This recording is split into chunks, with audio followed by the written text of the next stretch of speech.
Before we dive into today's episode, I want to share a quick word about our sponsor, Pareto Labs. I didn't have the time or resources to go to business school, so I've been learning on my own terms through experiences, interviews, and continuing education courses. Recently, I discovered Pareto Labs, an online education platform that brings business courses to life through entertaining videos. It makes learning complex topics feel like you're watching a TV show. I took their course on leadership with Nathan Rosenberg, and the lessons have been so impactful that I've found myself sharing the leadership principles and key characteristics of great leaders with my kids and friends, integrating what I've learned into my daily activities. The best part is you can sign up for a 2-week free trial, so there's no risk. Head over to paretolabs.com, that's Pareto labs.com, and sign up for the free trial. Trust me, you won't regret it. Try to find even a 100% cotton t-shirt, they sew it with poly cotton thread. It's now a recycling nightmare. Our shirt's even sewn with cotton thread. There's zero polyester here. Welcome to How I Built My Small Business, the show that is dedicated to sharing the insight that entrepreneurs have about how to start and grow small businesses. Join us as we unravel the stories behind their entrepreneurial journeys. I'm Ann McGinty, your host, and today we have Eric Henry speaking with us about how his business is helping to redefine the future of clothing manufacturing. Eric is the owner of TS Designs and Solid State Clothing and a trailblazer in environmentally friendly supply chain practices. His commitment to sustainability has extended to a TEDx talk he gave at Elon University, where he educated the crowd about the state of the apparel industry. He was awarded the 2023 Entrepreneur of the Year by his local chamber, is the president of the North Carolina Business Council, and has sat on the board of over 10 different organizations. He is an inspiration for the entire textile industry. You can find a link through to his business in the episode's description. Thank you to our listeners for being here today. Eric, thanks for taking the time to speak with us today. Well, thank you so much for the opportunity, your patience to finally make this meeting happen. Well, so I know you've been in business for a while. Can you take us back to the beginning? How did you come up with the idea to start TS Designs in the first place? Well, I didn't start TS Designs. I started my own business while I was at NC State in 1978. And boy, 1978 was a different world. No computers, no cell phones, no internet, no fax machines. But anyway, just started a T-shirt business while I was going to state just to make some money for the weekends. A lot of T-shirts on college campuses. I didn't see the companies had a way to access who the buyers were. I was a student. I knew where to push the right button. So I started my business, Creative Screen Design, in 1978. And then in 1980, I met the founder of TS Designs, and we merged companies, or bought out mine, everyone say it, and I became the president of TS Designs. And then 6 or 7 years ago, I bought Tom out. Tom Sinek, that's where TS Designs comes from. So it has definitely been a journey. And what were those early days like? Well, everything's in North Carolina. I'm from North Carolina. The business is located in Burlington, North Carolina. But again, as I said, things just a lot simpler and slower than they are today. You didn't have technology like this. You had to handwrite checks, or you had cash, or stuff was going to be in the mail. So the process of setting up a business and registering with the state and all that is still about the same.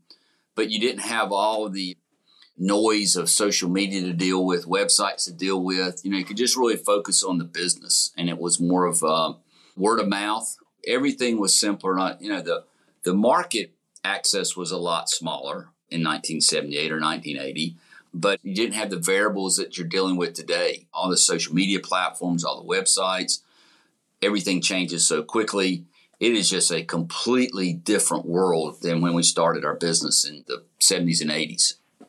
And for anyone who doesn't know, can you tell us a little bit about what it is that TS Designs does in the first place? Oh, sure. Our mission is to make the highest quality, most sustainable T-shirts.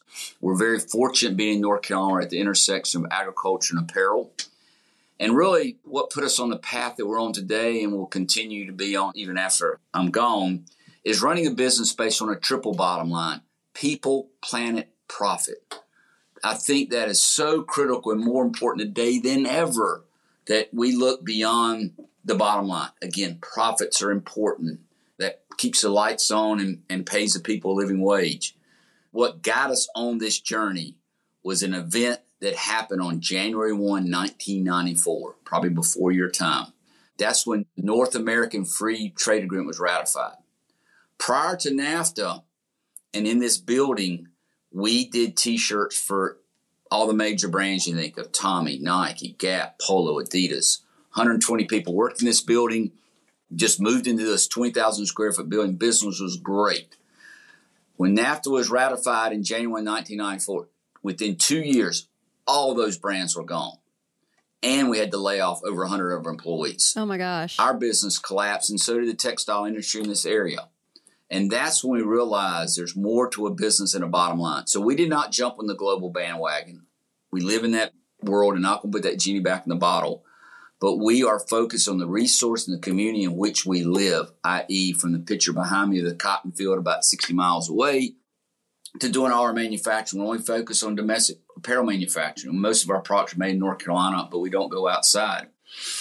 Because, again, we're living in a time where a lot of times we only look at the bottom line, but not looking at the impact it's having to people and planet. Yeah. Well, how do you stay competitive with these fast fashion, low quality companies that are putting product out there? Like, how do you convince your buyers that they need to put their money in more important places? Well, I wish I could tell you, in being in business as long as we can, it's easy because we know what we're doing. But the marketplace of fast fashion, subsidized, underwritten, cheap quality. So our customers that we do business with, and again, there's hundreds and hundreds. They can be from schools to coffee shops to farmers markets. But at the end of the day, they have to have a value beyond price. So our biggest thing is educating our customers in the value proposition. Of course, understand there's some people or some places they can't afford that. They got to go with the least expensive thing, the cheapest price. I don't have the answer for that. But it's those people that do have the disposable dollars that want to do the right thing. Give them the tools to understand it's not that our product costs more. It's that overseas fast fashion is not priced properly because, again, that cheap thing that you got through Shein or Temu, you have to question the work environment, the environmental degradation of buying something that's going to last a very short period of time. But those costs aren't being recognized or passed along, however you want to do it, to the individual. So it is just represented as cheap, and our stuff is represented as expensive. So we have to go to those consumers or those markets that we can have that conversation. Having to adjust and evolve for the modern times, what strategies have you used to continue to grow your business? I think the most important thing, and I tell young folks, and we've got a very diverse staff of young folks and old folks like myself, but not one person has all the answers. Constantly reach out and connect and learn even outside of your business, put yourself out there. But then it's the relationships and connections that you make are so critical. And those relationships have to be a two-way street, i.e. you can't always be asking and not, helping. So, that's just having those relationships and then understanding different points of view. We have a young woman that graduated from a local university 2 years ago, and she pursued us very aggressively for a job here after I did a Zoom presentation. And I kind of blew her off at first, but she kept determined, this one will come on to work, and gave her a part-time job. Part-time became full-time. Now she's a department manager, wears lots of hats. But what I've talked to Emily about is, yes, I've been here a long time, so I've got experience. But what she's got is a different perspective. I mean, this is a person that grew up around technology. I learned technology middle of life. So she's a lot more in depth with technology, from just running a software package to understanding social media. So it's so important to have relationships and connections with a lot of different people with a lot of different perspectives, because the things change so quickly. And being a small business, all I tell people is that in the early days, your only marketing tool was the Yellow Pages. That was the only way somebody in the town beside us would know about us. And I never forget, we'd have a meeting with the Yellow Page representative once a year, because we're determining, how big the ad's going to be in these different towns. And we could only be in so many towns because we're spending thousands of dollars. You could buy the newspaper, so by the Yellow Pages. Fast forward to today, you got to be everything from LinkedIn to all the different social media platforms. It's just a very diverse place. You need a lot of different people. And that's another thing that's transitioned with our businesses. One time we were 120. We're a staff of 12 now, but also have about 6 core contractors that work for us on specialized areas that I need. We can't justify to have them here full time when I have enough work, but we also need their expertise. Another thing I've learned too about business, I used to, again, being an old person, I wore a coat and tie to work every day because that's what that's what I thought I did. So I'm in a t-shirt business, still wear a coat and tie. And we used to work 9 to 5. And now we work 4 days a week. I grew up in a time, I like to say, where it was kind of thought of, whatever the job is, you just work a bazillion hours a week. Don't care where you got to go. It's just, just work. And now I understand the value of that work-life balance. And I see it with newer people, is making sure you give an opportunity for them to have that in whatever way works for them. We have a lot more options to work remotely. We have a lot more communication if people need to take time off. It's just, you can't take that hard set environment of how you dress or when you work or whatever that used to be very rigid. You're going to have a hard time keeping people if you've got that environment. And right now, who do you supply apparel for? TS Designs is business to business, and we have hundreds and hundreds of customers. Again, they see some value beyond price. U.S. made, our unique process of print and garment dye. During COVID, we launched a brand called Solid State Clothing, which is our direct-to-consumer brand. And we did that for 2 reasons. We continue to do a lot of innovative work in connecting natural fibers and natural dyes. When we're doing that R&D, that doesn't quickly translate into doing thousands of pieces. You just don't want to do that for TS Designs. So we can do very small batches to kind of figure it out, understand it. But with Solid State, we have an opportunity to bring people into that story, sell that product. And then as we learn, eventually we can take some of these ideas and technologies over into TS Designs. Interesting story. We acquired some equipment last year that used to be in Ralph Lauren's product development lab, which was over in Greensboro. But when they decided we're going everything overseas, they donated to NC State, which is our land grant university. And we realized that's the equipment we need. They had it just sitting in a warehouse. So we made a small donation to school. We brought it in here. So we bought the equipment so we can quickly identify plant material and what color it will make. We're really looking at things that have waste materials, like black walnuts literally fall on the ground and rot. We're looking at avocado pits, i.e. Chipotle. We're looking at coffee grinds, i.e. Starbucks. So there's a lot of this material pretty much going to the landfill. So we want to not only go to the landfill, y'all be compost, but let's just go ahead and make some dyes out of it. Such a good idea. It's fascinating. Your dedication to sustainability is really touching on all facets of the supply chain. Are there any big players that are focusing on reshoring and supply chain transparency like you are? A lot of times I see the bigger brands are so committed and so invested on overseas manufacturing. But a lot's happened, since NAFTA 94. We didn't talk about climate change. We didn't talk about microplastic. We didn't talk about fast fashion. So all of these things have come out of this global move of the apparel brands. And the only reason they're global, it benefits their bottom line. But now we're understanding the negative impact to people and planet. The challenge the brands have, they've invested so much in this global sourcing model that's very hard for them to pivot. So what I see a lot is a reshoring marketing story, and they're just in it for a season or two and they're moving on. They're not making the commitment. We need to rebuild the industry addressing those issues of microplastics, quality, of speed to market. The other thing I mentioned is the fact that around 30% of the clothes manufactured never get sold. How much? 30%. What happens to it? Landfills, incinerated, and the image I use on my pitch deck is a pile of clothes picked up by a satellite image that's in a desert in Chile, that the pile of clothes is bigger than the town it sits beside. Literally dumping brand new clothes in a desert. Why? Because they feel like they're so in tune. First of all, what's happened over the years, the consumer wants more and more choices.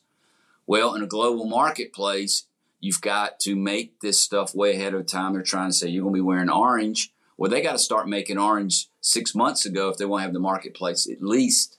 So they're having to guess.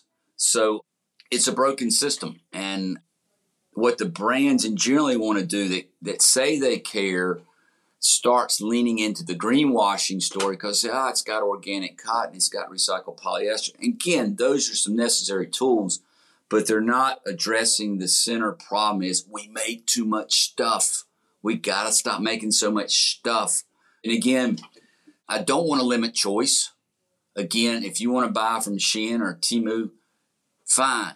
But there should be other costs associated with it, just like we have speed limit signs on the highway. Yes, if you want to speed, knock yourself out. But there's speed limit signs. They know about it. They give you tickets. The same thing. Are you familiar with the rule of de minimis? No. What it is, it was something that was put in the trade laws years ago. It used to be $200. The original purpose was you as a U.S. consumer should be able to buy anything from anywhere in the world. And again, when this was originally done, the internet wasn't where it was. So the chance of you buying something from a foreign country was hard and tough, and people didn't do it. Fast forward to today, companies like Temu are taking advantage of it because they spent $21 million on Super Bowl ads. Turnaround became one of the most downloaded apps on the App Store. Millions of people are U.S. customers. But what it basically allows, you can buy up to $800. I don't know who's measuring $800. But you can order $800 worth of merchandise on an annual basis without duties, tariffs, transparency, regulation. You just order it. And so all I ask in a global market, I just want a level playing field. I will compete with China. But if you're getting subsidized and you're able to do things that I can't do, and that's why I said I don't know if anybody regulates $800. But it's just fast fashion's out of control for a lot of different reasons. Consumer education and things like the rule of de minimis, which basically makes it an unlevel playing field. Well, and I think we have to also question if the materials are so cheap and they're being shipped over here, well, who is making them and what is it made out of? Because it's probably junk. Right. Right. And then it's going to end up in the landfill also. It was interesting. Last year, I spoke on 2 congressional hearings around the whole fast fashion thing. And one of the senator staff was asking, what can we do? And I think one of the biggest things that would help, and again, I don't want to limit choice, but just like you're required by the Federal Trade Commission to have care and content. What's the material, and then how do you treat the material? They need to go one step further, not just put made in China on it or made in Vietnam, because that could be North Carolina cotton be shipped over there. You need to have, as a consumer making a purchase, access to have the full transparency of the supply chain where that product's made. Now we've been doing it for 15 years. Now we do it with a QR code. If you do want to know where your blouse came from, it shouldn't be an impossible task. It should be going to the internet, typing in a web address, getting introduced to a plant manager that says, hey, I'm at such and such plant that made your dress. But why do you think brands don't want to give you that transparency? And they don't want you to know where the clothes are made, and they just dance around fair trade, organic, recycled. No, just give you, the consumer, access to the information supply chain. You mentioned the QR code. So what exactly happens with this QR code? We actually print it into the shirt. And when you scan that QR code, it takes you to a website where, WHERE, yourclothing.com. And when you go to that, it breaks down who the farmer is, the ginner, the spinner, the knitter, the finisher, the cut and sew. And we give you a picture, phone number, physical address, and email of everybody in our supply chain. And you can go to that website, which maybe you're doing now or later. You don't have to have my permission. You can contact Andrew Burleson at Burleson Son Cotton Farm in New London, North Carolina. You can go see him, talk to him. I'm no gatekeeper. There's no gatekeeper here. And that's the problem. The brands want to be the gatekeeper. You know, it's all good. Don't ask what's going on back here. And here are the things we're doing. And buy my $100 jacket and trust me what. No. And again, I'm not saying we're a perfect company. We always have room for improvement. We make mistakes. But at the end of the day, there's no secrets to what we're doing. Zero. And a lot of people say, well, you're telling people how you, literally you can go to that site. You can meet all the players, the farmer, ginner, spinner, knitter, finisher. You got all the information. You could be in the t-shirt business. Take you probably 6 months. It'll take you a few $1 million. And it ain't easy. But again, people like to say, well, you're competitive. No, this stuff's complicated. I'd rather build trust than worry about somebody competing with me. So you say a few $1 million. What is the cost going to start a t-shirt company? I mean, what are the processes involved with that? I guess you have to source the cotton because you're going all the way from the plant to the finished product. Right. And then along that supply chain, you have economies of scale. And the one that I always point to is that I make the agreement to purchase their cotton. And then when I take it to the spinning facility, their minimal spin is 20,000 pounds. That correlates to about 30,000 t-shirts. That's why a lot of brands, they just buy something off the shelf, cut the label out, put a print on and stuff. And yeah, you can do that for a lot less money. And that's why I realized I need to go buy the cotton. I don't grow cotton, never going to plan on growing that cotton, but I need to make sure I understand and know for sure the supply chain. So it's our cotton.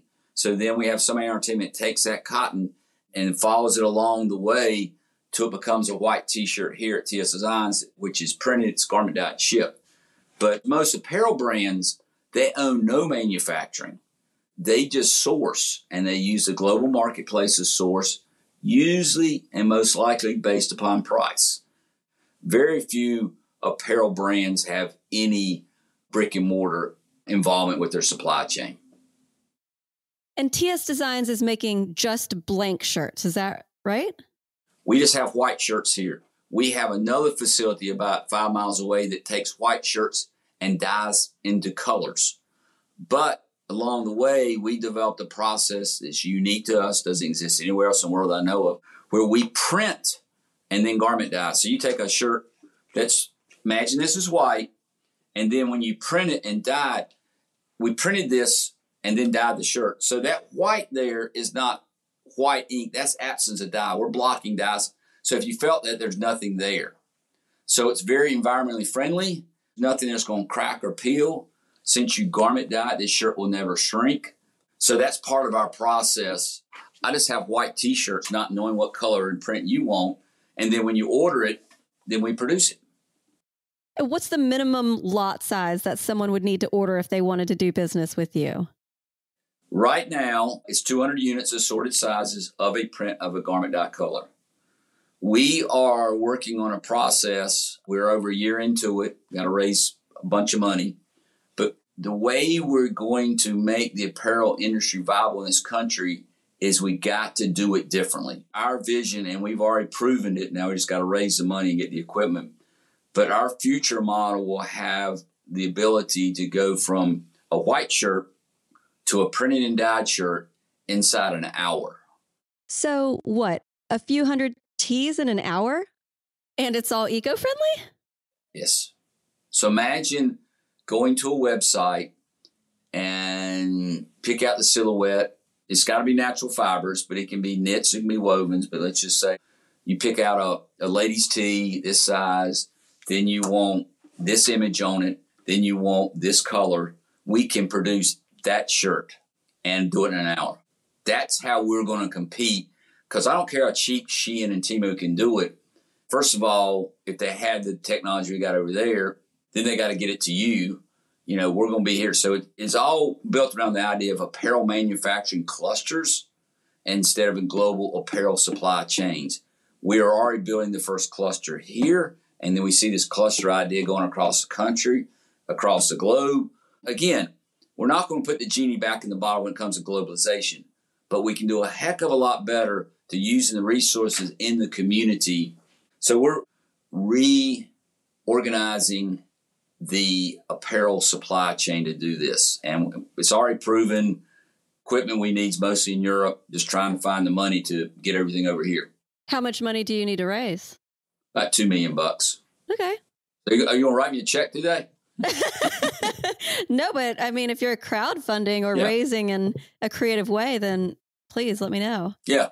I'm curious to know, have you seen any natural materials that you think can compete with the spandex type material that you see, you know, that isn't plastic based? Right. I know a lot of people working on it. I don't have that answer, but it's a microplastic bomb. It's a nightmare to recycle. Understand things like spandex and polyester, they have their places usually in athletic wear. But in casual wear, we don't need synthetics. We're paying the price now of climate change and in the ability to recycle. We've got to build the clothes better to last longer, and then at the end of life, easier for you as a consumer to recycle it, or it'd be great to just basically go compost it. Try to find even 100% cotton t-shirt, they sew it with polycotton thread. It's now a recycling nightmare. Our shirt's even sewn with cotton thread. There's zero polyester here. Yeah.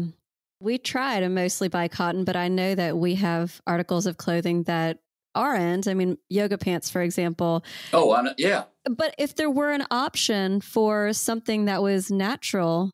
Well, we're going to have to figure, the whole microplastics, it's in our air, it's in our water, it's in our blood. And, I'm old enough to remember where they didn't have warning signs on cigarettes. And that was a time you could smoke on planes, smoke in restaurants, everybody smoked. Fortunately, I never did. But anyway, we just kind of said, wait a minute, that can't be healthy. But they could make the connection. Now they made the connection. Now I can envision somewhere down the road, there needs to be a warning label, wearing this polycotton shirt is bad for the environment and bad for you. Again, I don't want to limit your choice, but I just want to let you know what the cost of your choice is. And polyester in clothes is just a nightmare. Right. It's a really important issue. And I think, thankfully, the younger generation, I believe, is completely in line with your way of thinking that we need to do a better job. We have to take better care of our earth and stop shipping things from here to there to here to there. All of that transit time and the fuel consumption for those container ships is also such a huge consideration. I'll talk about relationships, relationships with our supply chain. These folks, they're family. So when you have a relationship just built upon a supplier and that's it, we communicate via purchase orders. Well, if that's all my relationship is a purchase order, and this person over here can give me a purchase order cheaper, why wouldn't I switch? I don't know you other than a purchase order and you're 10 time zones away. I see value in knowing where my food comes from. When you have that relationship beyond price, then you have a better understanding and commitment that is not subject to price. It is, at the end of the day, relationships that are so important in business.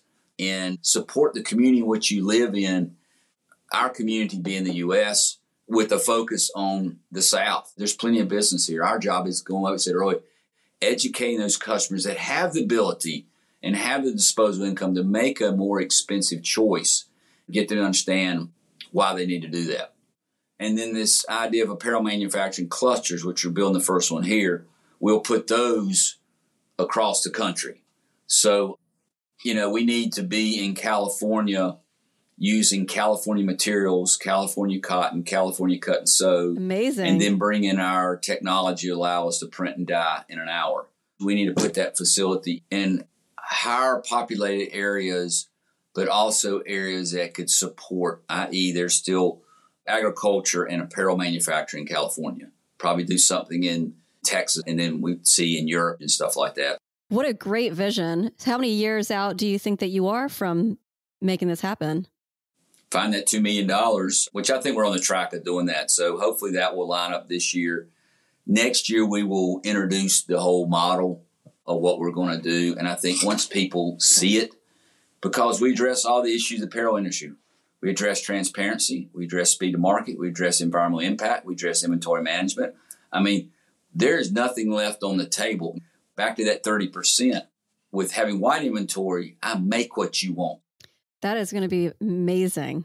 I hope you keep me in touch with how that rolls out. Stay in touch. Yeah. So if a recent graduate, say a college student, 22 years old, came up to you and they wanted to start an apparel company, do you have any advice for somebody like that for how they can jumpstart their business? You're a big business now, but back before TS Designs and you were doing your t-shirt sales as a college student, how did you make those sales happen? I saw where people were needing t-shirts at college campuses and finding who those people were.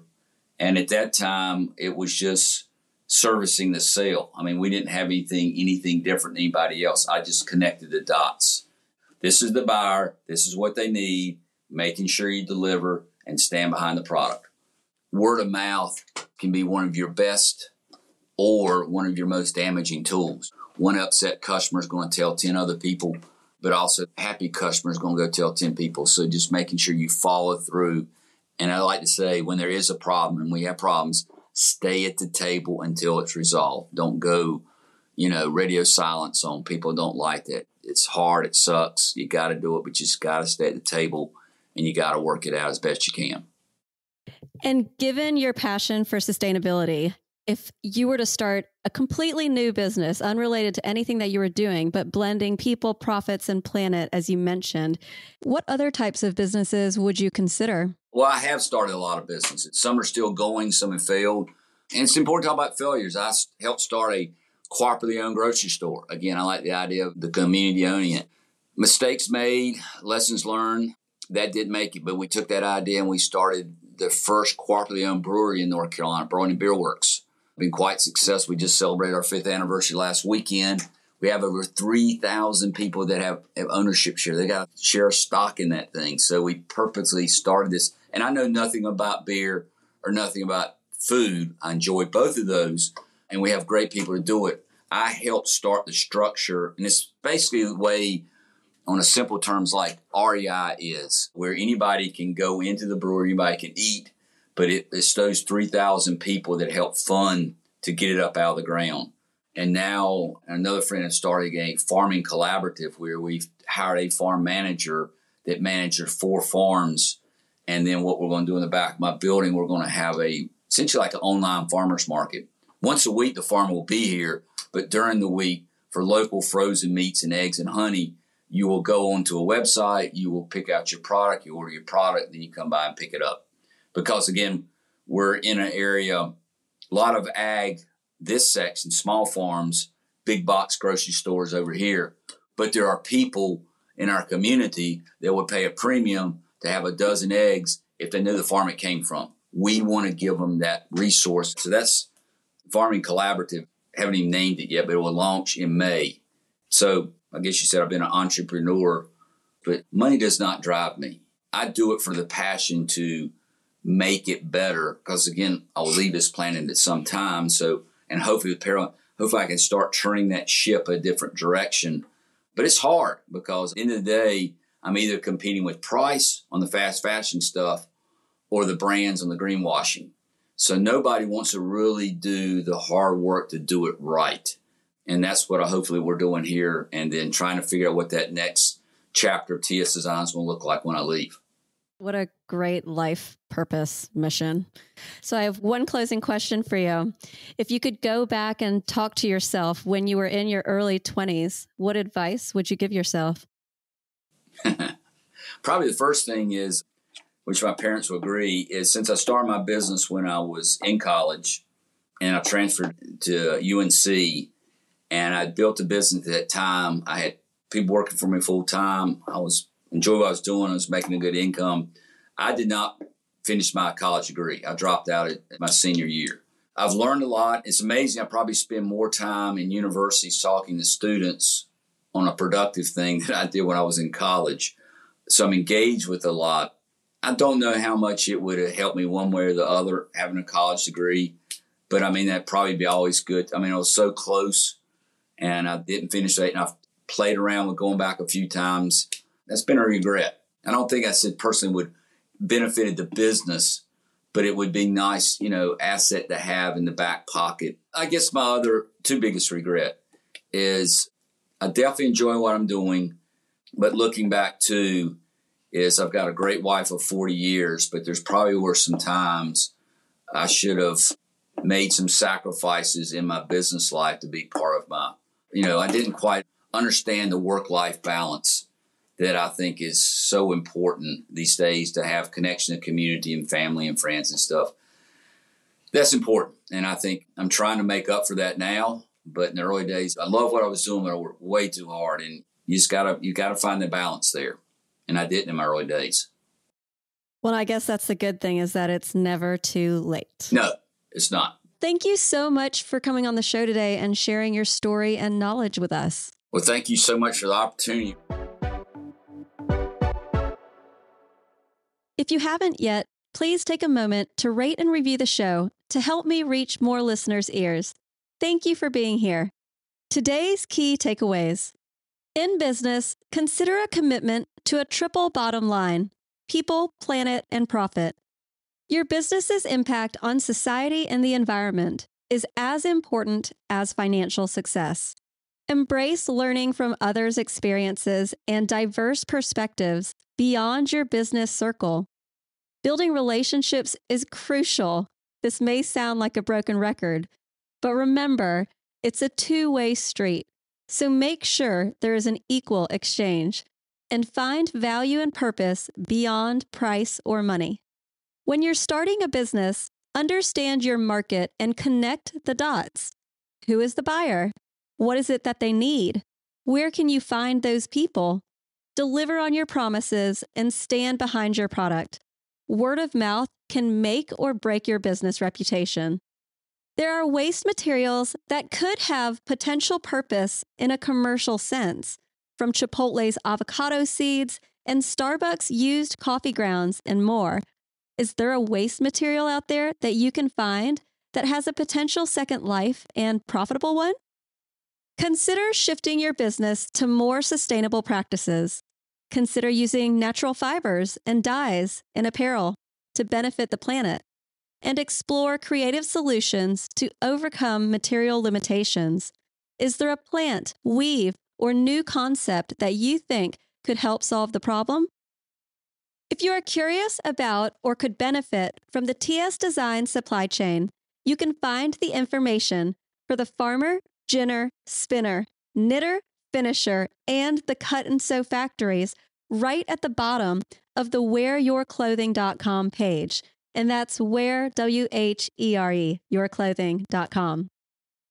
Microplastics are everywhere, and we need to address this issue. Look at your shopping habits and be mindful of plastic usage, including in clothing, to help reduce microplastic pollution in the environment and our bodies. And finally, understand the value of work-life balance for yourself, but also for your employees. It's important that everyone has the opportunity to maintain connection to community, family, and friends. I release episodes once a week, so come back and check it out. Have a great day.